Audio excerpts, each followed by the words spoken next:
भी दो औपचारिक स्वागत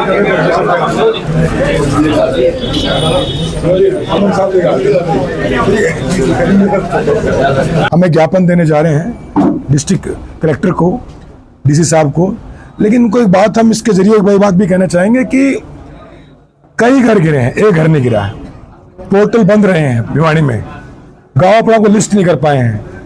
फसलों पे हम कम से कम 1 लाख मुआवजे की मांग करते हैं। पूरी फसलें किसानों को नष्ट हो चुकी हैं और जितने घर टूटे हैं उनको सरकारी योजनाओं के तहत सरकार सबको मुआवजा दे। और आगे, क्योंकि ये इस बार हुआ है, जरूरी है अगली बार भी नहीं होगा, अगली बार भी हो सकता है। सरकार पूरे तरीके से सचेता होके आगे के लिए स्कीम लेके आए।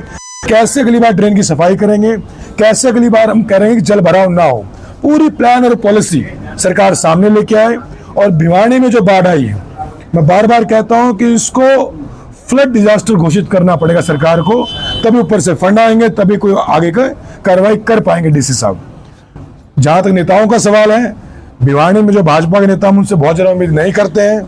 मेरे सामने बार बार मैं जिक्र करता हूं, जो हमारे विधायक हैं वो शायद आज तक इसी खुशी से बाहर निकल पाएंगे, विधायक बन गए हैं। जनता से काम करने की बात दूर की है, तो अब वो अमेरिका से वापस आ गए हैं।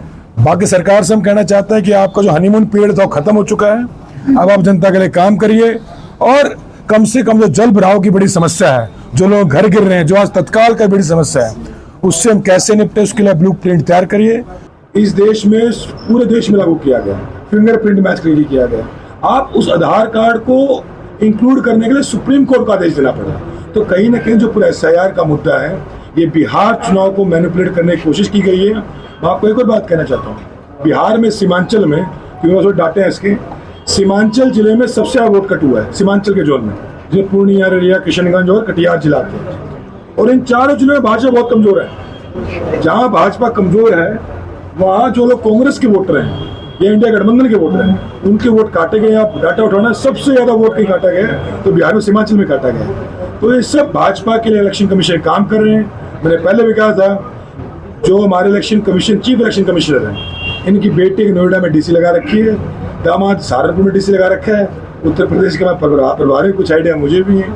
तो ये मलाई खा के राजशाही को चला रहे हैं, लोकतंत्र को पीठ में छुरा घोंप रहे हैं और देश के संविधान की हत्या कर रहे हैं। सर, नेपाल में जो मामला बेरोजगारी, मैं एक बार फिर सबका ध्यान इस चीज़ पे केंद्रित करना चाहूँगा कि भिवानी जिले में इस समय पानी के जल भराव को लेकर जो स्थिति है, हम सारा ध्यान वहाँ एकत्रित करें।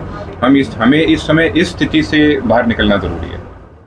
सर, आने वाले टाइम में 10-15 दिन जैसे जैसे पानी नीचे जाएगा, ये फंगल इन्फेक्शन है, बुखार है, इस तरह की कई दिक्कतें आनी है, एलर्जी वगैरह। तो क्या हेल्थ डिपार्टमेंट को अलग से इसके लिए वही हमने जो मुख्यमंत्री को क्या कुछ युवाओं की जो टीम होती है कांग्रेस की, उसको आगे नहीं आना चाहिए? जो मुख्यमंत्री महोदय को हमने जो ज्ञापन दिया है, जो देने जा रहे हैं DC साहब के माध्यम से, उसमें हमने इस चीज़ का विशेष तौर से हमने जिक्र किया है।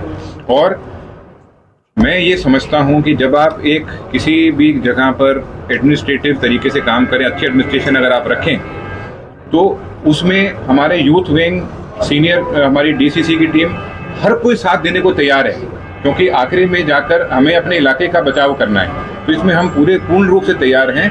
पर हम भी ये चाहते हैं कि हम प्रशासन के साथ मिलकर करें, ताकि एक दिशा में काम हो, रिसोर्सेज वेस्ट ना हो, सब साथ मिलकर इस चीज़ में काम करें। ये बहुत ज़रूरी है।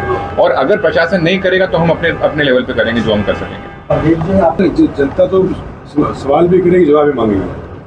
पिछली बार जननायक जनता पार्टी को 10 सीटें इसलिए दी, जनता ने कि बीजेपी से अलायंस कर ली, इसलिए दिए थी, भाजपा से लड़ाई लड़े। और जब उन्हें अलायंस किया तब जनता के बीच में गए नहीं। अब जनता के बीच में जो विपक्ष में है, तो जनता तो पूछेगी भी, सारे सवाल भी करेगी, जवाब भी मांगेगी। आज हम सब एकत्रित होकर उपायुक्त महोदय को एक ज्ञापन सौंपने जा रहे हैं।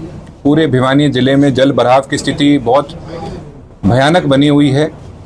तोशाम हल्के में, भिवानीखेड़ा हल्के में, भिवानी हल्के में, हर जगह जल भराव की स्थिति है। सागबन गांव का जो हाल है आप अच्छे से जानते हैं। इतना समय हो गया वहाँ से पानी नहीं निकल पा रहा। गांव के लिए बहुत ही खतरे की स्थिति बनी हुई है, घरों में पानी घुसा हुआ है। तो हम कुछ मांग लेकर हम उपायुक्त महोदय के पास जा रहे हैं, जिसमें सबसे पहली ये है कि इस समय एक विशेष गिरदावरी की ज़रूरत है। मुख्यमंत्री महोदय से हम इस बात की मांग करते हैं कि विशेष गिरदावरी कराई जाए और जहाँ जहाँ फसल का नुकसान है पर एकड़ 50,000 का मुआवजा दिया जाए। और साथ के साथ में इस बात को मन में रखते हुए, ध्यान में रखते हुए, जहन में रखते हुए कि अगली फसल भी बोना बिल्कुल नामुमकिन हो गया है, आगे और ज़्यादा इस चीज़ का मुआवजा देना ज़रूरी है, क्योंकि इस समय बहुत ही विपरीत परिस्थितियों के बीच किसान हमारा गुजर रहा है। और साथ के साथ में घरों का बहुत नुकसान हुआ है। अगर हम कलिंगा में उस इंसिडेंट की बात करें जहाँ पे 3 छोटी बच्चियों की जान गई है, एक छोटा सा बच्चा है वो चोटिल हुआ है, और माँ बाप की स्थिति ऐसी हो गई है कि वो शायद अब दोबारा मजदूरी ना कर पाएँ, तो हम उनके लिए सरकारी नौकरी की भी मांग करते हैं। और साथ के साथ में जब इतना जल भराव होता है तो महामारी का भी एक डर बना रहता है, तो हम अभी से सचेत करना चाहते हैं एडमिनिस्ट्रेशन को, प्रशासन को, कि सारी पुख्ता इस चीज़ का इंतज़ाम किया जाए कि किसी प्रकार की कोई महामारी ना बन पाए। और ये सिर्फ आज के दिन की बात है, इस समय तुरंत प्रभाव उसकी बात है। हम भिवानी जिले के लिए एक विशेष पैकेज भी हम सब मांग रहे हैं, जिससे यहाँ की जो ड्रेनेज है, नाले हैं, उन सब को एक आधुनिक तरीके से आज के हिसाब से जैसा एक होना चाहिए इलाके में, वैसे उसी तरीके से तैयार किया जाए, प्लान किया जाए। जो इस समय नाले टूट गए उनको एकदम से तुरंत प्रभाव से ठीक किया जाए, और साथ के साथ में जो कहीं कच्चे हो रखे हैं नाले, कोई उनको और मजबूत किया जाए। ये सब मांगे हैं जिनको लेकर हम उपायुक्त महोदय से मिलेंगे।